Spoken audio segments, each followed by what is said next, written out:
Le 150e de la Confédération, une idée originale de SEMA TV, rendue possible par la participation financière de votre député fédéral Bernard Généreux et présentée par les MRC de Montmagny et Kamouraska. Aujourd'hui, dans le cadre du 150e de la Confédération, nous recevons M. Pierre Blais, qui a été député et ministre de 84 à 93. Donc, j'aimerais que vous résumiez le parcours, les bons coups, les moments les plus difficiles, puis tout ça.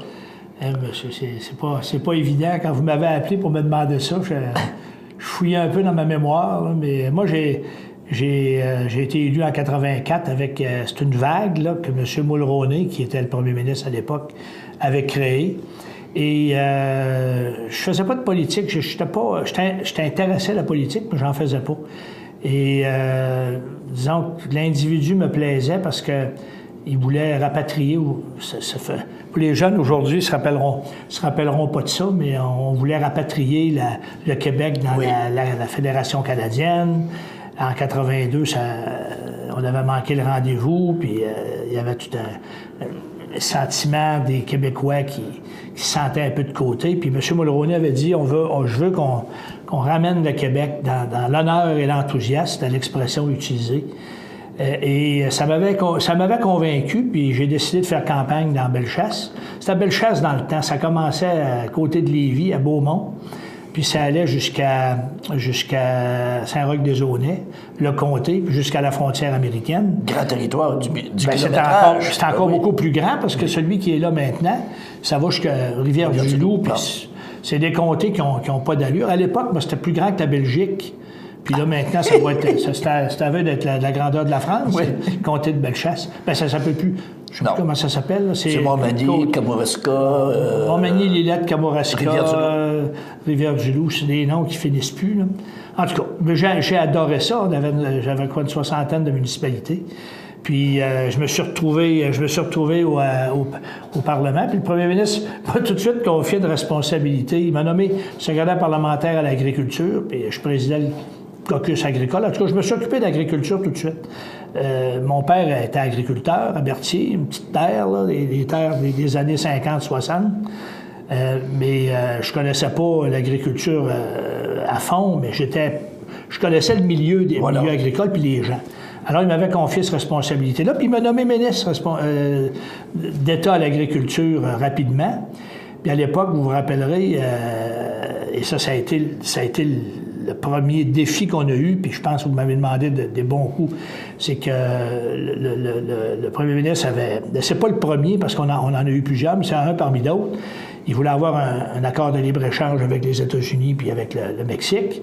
Alors, les producteurs agricoles étaient extrêmement inquiets. Ils avaient peur de perdre les quotas de lait, le poulet, etc. Alors, le premier ministre m'avait demandé de regarder ça puis de suivre ça avec attention. J'étais un peu le rapporteur auprès du premier ministre directement, ce qui est une lourde responsabilité. Ça paraît bien beau, mais... Quand le premier ministre t'appelle, c'est parce qu'il veut savoir... Ça prend une réponse, là. C'est ça, puis il veut savoir qu'est-ce qui se passe, puis comment ça marche. Alors, c'est ça. C'était ça mon premier défi. Puis en tout cas, je pense qu'on l'a bien rempli parce que les quotas de lait sont toujours là. Il y avait bien peur à l'époque, il était contre le libre-échange, mais maintenant, là, les gens ont peur que les quotas de lait disparaissent. Ça, c'était le premier défi, puis je l'ai rempli. L'autre défi, je l'ai rempli. On l'a rempli, qu'est-ce que je dis là, mais l'équipe, on l'a fait. L'autre responsabilité qui était, je l'ai mentionné d'entrée de jeu, c'était au niveau de rassembler, de ramener le Québec dans la Constitution. Puis ça aussi, on l'a fait. En fait, on a réussi 2 fois à amener les premiers ministres à signer un accord, mais il y en a qui ont été un petit peu trop frileux, là. Philman au Manitoba, puis Clyde Wells, que moi, je leur pardonnerai pas ça de ma vie, jamais d'avoir tourné le dos, parce que si cet accord-là, il a été signé, le premier ministre a rempli son mandat. C'est des premiers ministres de province qui ont été, j'utiliserai pas l'expression, mais qui ont fait pipi dans leur culotte, je vais dire ça comme ça, puis ils ont eu peur de je sais pas de quoi ils ont eu peur, mais ça n'a pas marché à la fin. Mais on ne pourra jamais reprocher au premier ministre de ne pas avoir essayé. Puis ça, j'étais très fier de ça. Puis j'ai pas pardonné j'ai pas pardonné à ceux qui ont pas... qui n'ont pas été corrects. Ouais, puis il y en a au Québec qui n'ont pas été corrects non plus. Ça, c'est une autre affaire, là, mais je peux pas en vouloir au Parti québécois qui était... Je ne fais pas de politique, mais je ne peux pas en vouloir.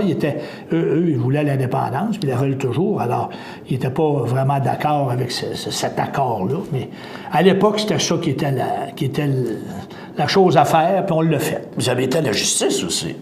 J'ai été au ministère de la Justice.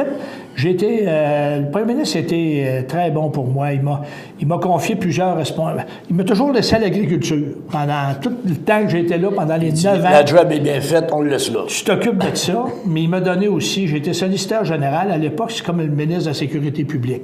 Je m'occupais des services secrets, je m'occupais de la GRC, je m'occupais de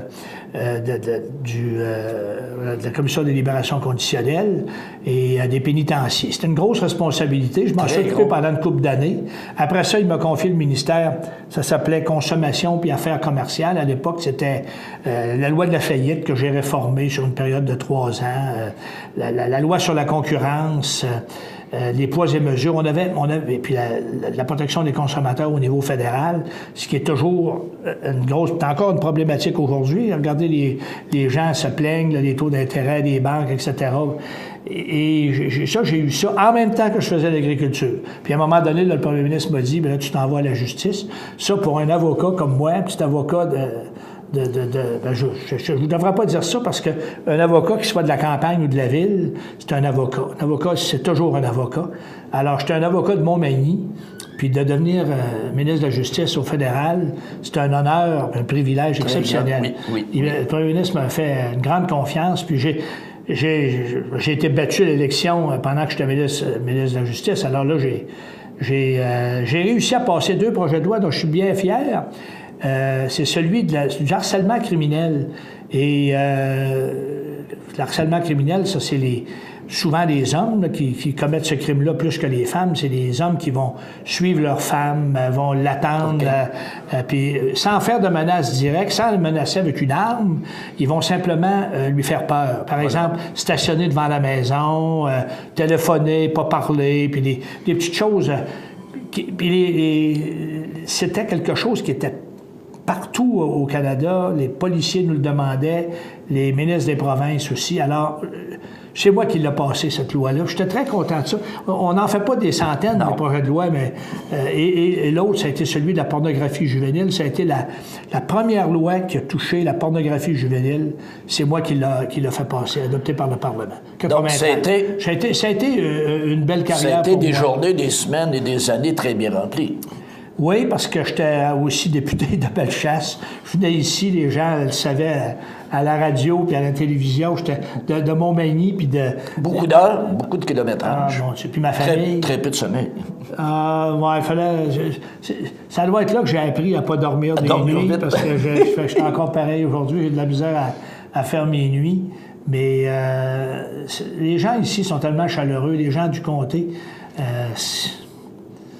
Disons que j'ai pas dû être assez bon parce qu'ils m'ont mis dehors en 93, mais j'ai travaillé. On a fait toutes sortes de choses. Hein. Ici, dans le comté, là, je me rappelle, les gens, ça bouillonnait à l'époque, des petites entreprises, puis on les a aidés beaucoup à avancer, puis faire de ce que Montmagny puis la Côte-du-Sud est maintenant. Parce que c'est une des régions les plus... Très belle région. Puis une région qui fonctionne. Hein. Il n'y a pas de chômage, puis...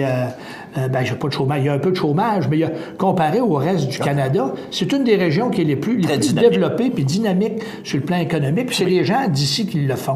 Puis ça, Vous avez contribué. Bon, en tout cas, j'ai fait ma part, puis je pense que les gens qui ont pris ma place, ils ont pris ma place, là, c'est pas le Bloc québécois à l'époque qui a réalisé bien beaucoup de choses parce qu'il n'était pas au pouvoir, mais il faut que tu sois... C'est le fun quand tu es au pouvoir parce que tu peux faire avancer les choses plus que quand tu es dans l'opposition. Mais moi, j'ai pas connu l'opposition. J'ai connu juste être député quand le gouvernement était au pouvoir, mais j'ai apprécié ça, puis ça a été des belles années de ma vie. Des belles années de ma vie, puis je pense que... et ça, c'est un élément, parce que c'est le 150e anniversaire du Canada, que quelqu'un comme moi, un avocat qui conditions modestes. Là. Chez nous, il n'y a pas d'argent qui rentrait. Là. On avait des petites payes de lait. On allait porter des bidons de lait à Saint-François, à la beurrerie, là, pour des payes, je pense, de 15$ par 15 jours. Là. C'est à ça avec ça qu'on vivait. Mes frères m'ont aidé. Je suis allé à l'école. Je suis devenu avocat. Puis je ne sais plus devenir ministre au niveau canadien. Il n'y a pas de pays au monde où ça peut se faire. C'est ça. Pas aux États-Unis, pas en France. Bien, peut-être en France. Là, il commence à bouger autrement. Mais il n'y a pratiquement pas de pays au monde où quelqu'un d'un niveau modeste, juste par ses propres forces, puis avec comment je dirais, avec du travail d'équipe. Avec du travail d'équipe, puis en même temps, la démocratie, être capable de devenir député et ministre. C'est quelque chose de beau, le Canada. Ça, dont on doit être fier. Dont on doit être fier, absolument. Monsieur Blais, je vous remercie. Le 150e de la Confédération, une présentation des MRC de Montmagny et Kamouraska.